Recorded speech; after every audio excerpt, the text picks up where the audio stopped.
Thank you for the introduction. I thought that last session was incredibly interesting, and we're going to be talking a bit about branding in a different sense here, right now. Let's just jump straight into an introduction. Wawa, can you just tell us a little bit about who you are, what you do, how you got here? Well, hello everyone.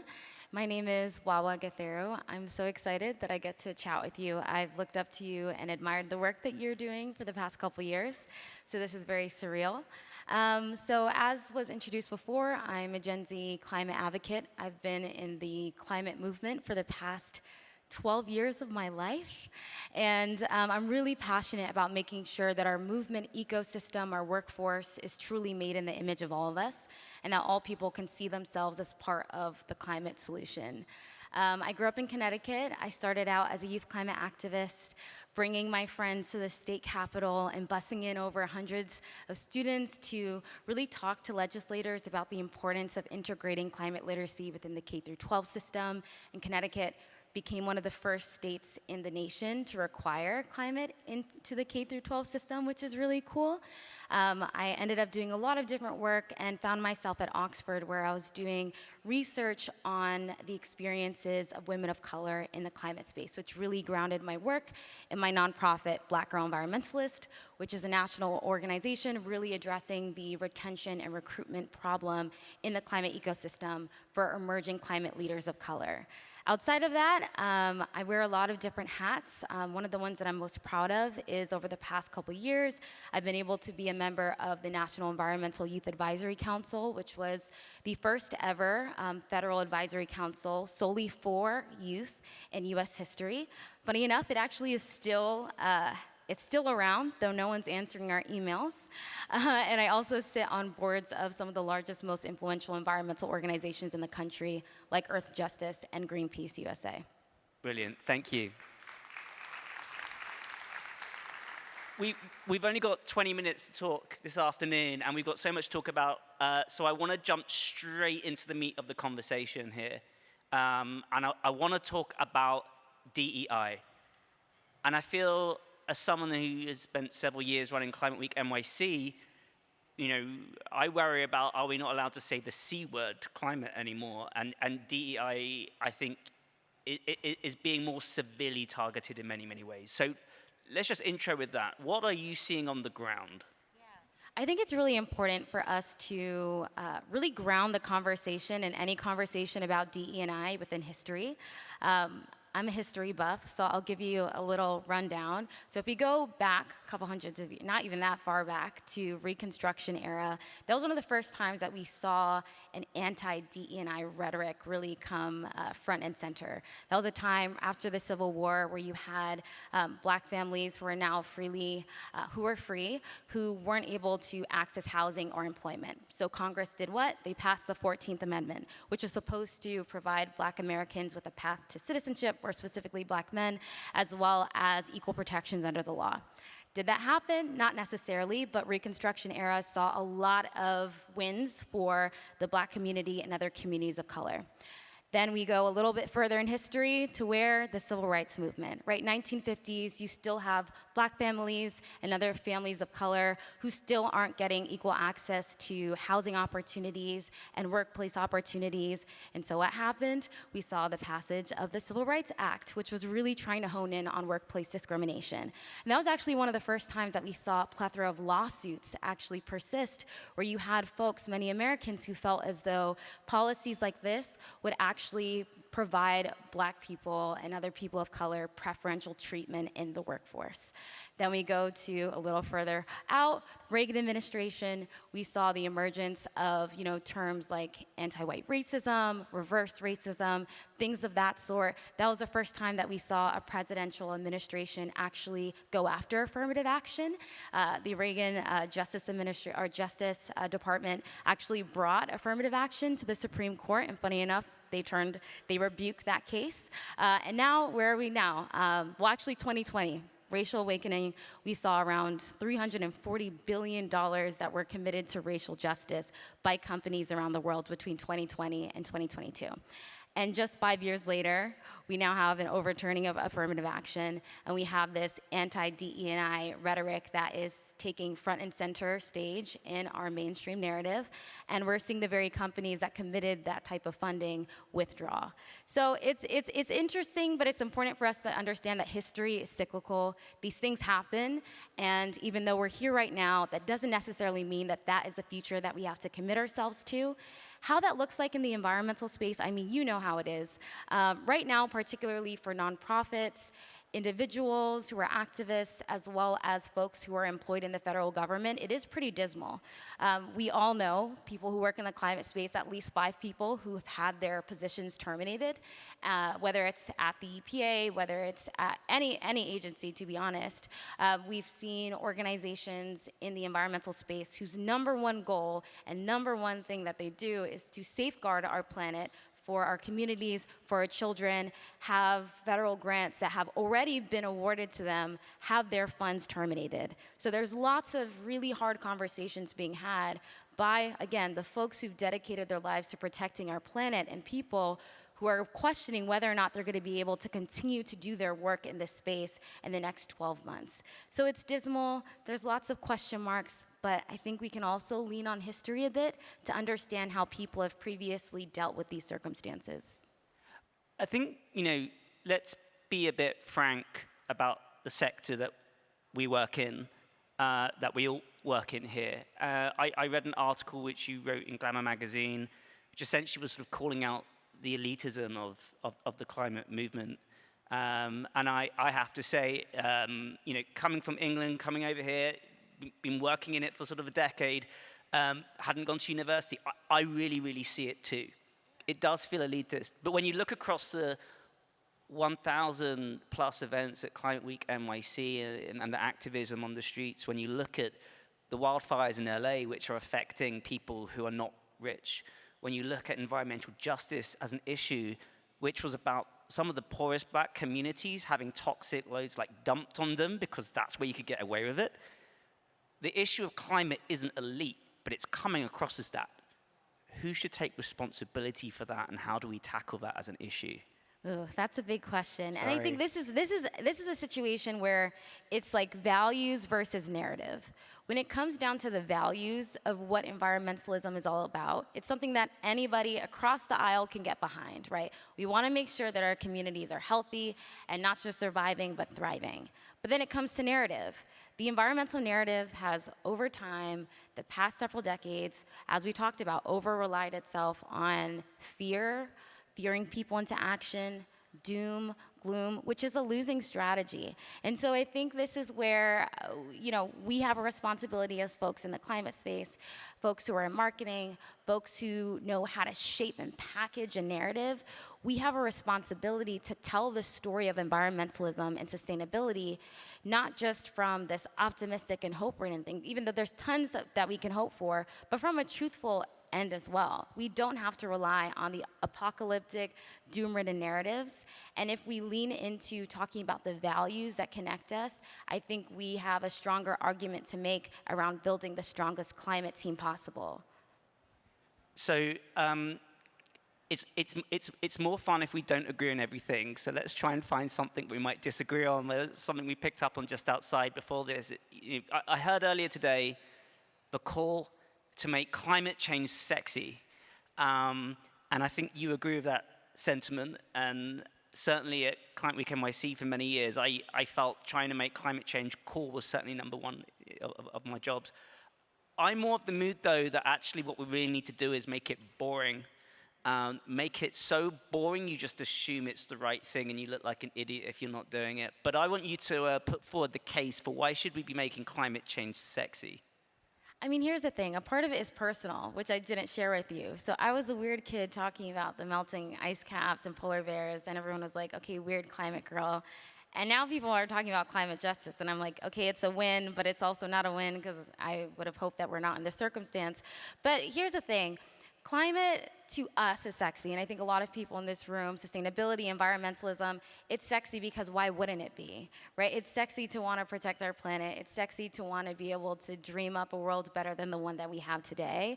And I think that not making it sexy when we haven't yet gotten to a place where our policies are really reflecting the scale and urgency of the issue is not maybe the right move. I also think when it comes to culture, people always say that culture is always 10 years ahead of politics and policy. So if we harness the power of culture, marketing, media, entertainment, and really present climate as the backdrop that it is, and also climate possibilities and climate justice and hope, there is an opportunity for it to be sexy and then for it to become boring.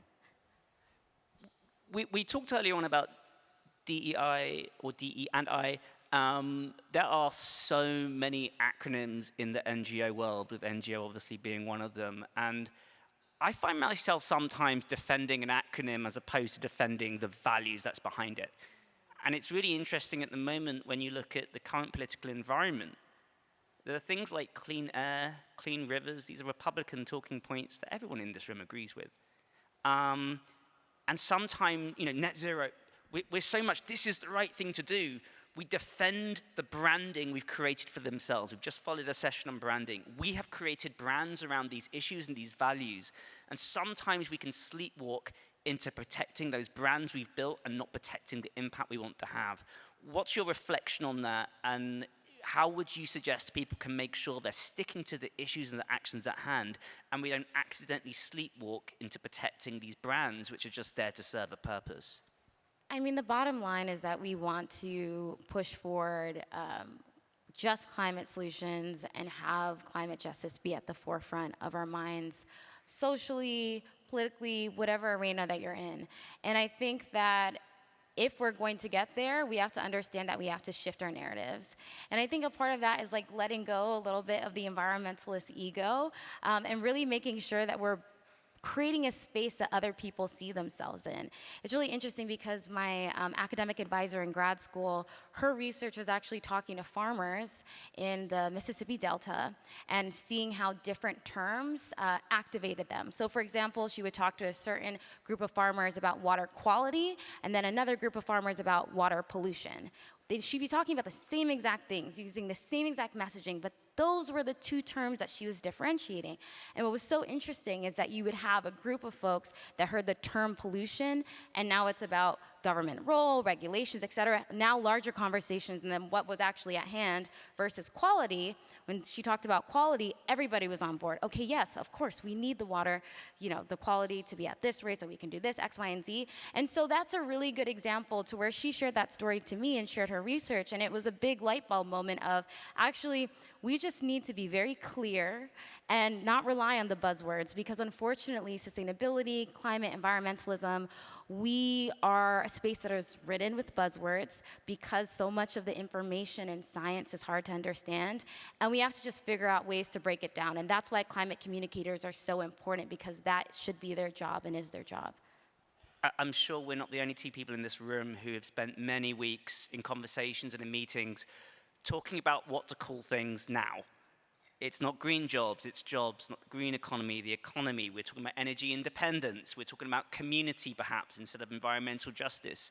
So I think it would be great if we could join together in some way and make sure we create a sort of new dictionary for 2025. I think that would be quite, if Duolingo is in the room, maybe you could create a sort of language translator there.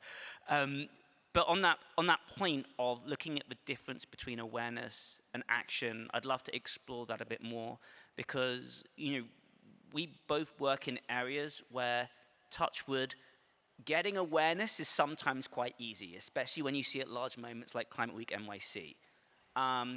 Awareness in itself doesn't do much. So how have you, through your work, helped bridge the gap, or rather utilize awareness raising to create actual tangible action on the ground? Yeah, so I work in the green job space. So a lot of what I encounter is there's been a huge transition of young people and how they think about the future of work. Growing up, when I said that I wanted to work in the sustainability field, I had a lot of eyebrow raises. My peers who are maybe also interested in the same thing was, okay, so what does that look like? And even myself, all I could say was environmental lawyer, scientist, et cetera. Now, as climate change becomes even more ever present, whether we're talking about extreme heat here in the city, talking about Los Angeles and the fires, and just thinking about all these natural disasters that are increasing in their intensity and frequency, you have a cohort of young people who not only care about climate change, but want to be involved. The question for them is, how do we do this? And unfortunately, the green economy space, the workplace hasn't always been easy to get into. In fact, there's a term that we use in this space called the green ceiling, where it's just very hard for people to get jobs. And so for me, my job with Black Girl Environmentalist is trying to build pipelines. So we work with different organizations and companies, whether it's universities like Harvard Salata Institute or the Aspen Institute, and help really build pipelines for talent to get jobs, internships that turn into jobs. And so that's a tool to where we have a team of other Gen Z that know how to market these positions and say, hey, you may not have an environmental science degree, but you can also contribute as X, Z, or Y. I guess as looking at how we in the room can help and support with that, I'm thinking, looking towards later in this year, it's Climate Week NYC, there's COP, the Nest Summit in this space. What advice would you give to people who are that side of things, of how they can be more welcoming to the people that you're working with so that they can have easier access to these spaces? We exist in such a silo, right? To be honest, I talk to the same people all the time, and then I have to really make an effort to go and not be in a climate space. And sometimes I think when we work in spaces that are around social impact or invested in sustainability and ESG, we think that everyone thinks the same way as us. And then we get out of that silo and we're like, oh, wait, actually the rest of the world actually needs to catch up with us. And a lot of it is because we're not breaking it down for people. So I'm always an advocate for creating spaces for people to come together in person. The power of community building as an opportunity to introduce new ideas or even clarify things has been so powerful, which is why there's so much success with New York City Climate Week, because you have so many people in the climate ecosystem coming together, and then just passerbys who are people who are walking around saying, oh, people are having fun, they're coming together, and then they kind of get seduced into the idea. Again, climate being sexy through people being together. We both work with a lot of brands, and I don't know about you, but one of the reflections I've had over the past few months is, and we're talking the biggest brands out there, they say, we are completely committed to all the climate stuff we've been talking about over the last few years. We're absolutely there. We want to be a part of this. But we just don't really want to get on a stage right now. It's a bit too risky. We don't want pay to play. We definitely can't sponsor. We don't have the budget this year. Maybe the department's been cut in half. But we're rooting for you. We want to be at the event. We want to network. We want to still do this work. And part of me gets that.